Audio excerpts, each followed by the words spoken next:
హే నీకు అనిరుద్ తెలుసు కదా, music composer and playback singer. ఈయన డైలీ ఈవినింగ్ 5 to 6 వరకు అలా లేచి 7 to 8 వరకు బ్రేక్ఫాస్ట్ చేసి దాని తర్వాత నైట్ అంతా వర్క్ చేసుకుంటూ ఉంటారంట. అసలు ఇలా ఎలా చేస్తారు? దీనికి ఒక సైంటిఫిక్ రీజన్ ఉంది. డే టైంలో మన బ్రెయిన్ లాజికల్గా ఆలోచిస్తుంది, అంతేకాకుండా ఏదో ఒక పని స్ట్రెస్ ప్లస్ దానికి తోడు డిస్ట్రాక్షన్స్, టీవీ ఫోన్ అంటూ ఏదో ఒక డిస్ట్రాక్షన్స్ ఉండడం వల్ల బ్రెయిన్ ప్రాపర్గా ఆలోచించలేదు.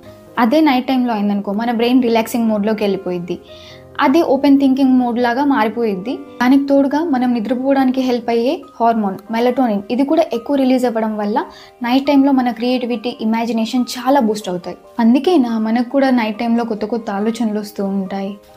అవును, అందుకే నైట్ టైంలో మన లాజికల్ థింకింగ్ అనేది తగ్గిపోయి క్రియేటివిటీ అనేది బాగా పెరుగుద్ది. ఇలా కొందరు సైంటిస్టులు కానీ, ఆర్టిస్టులు కానీ, కొంతమంది కంటెంట్ క్రియేట్ చేసే వాళ్ళు ఎవరైతే ఉంటారో వాళ్ళు డే టైంలో కంటే ఎక్కువగా నైట్ టైంలోనే వర్క్ చేసుకుంటారు.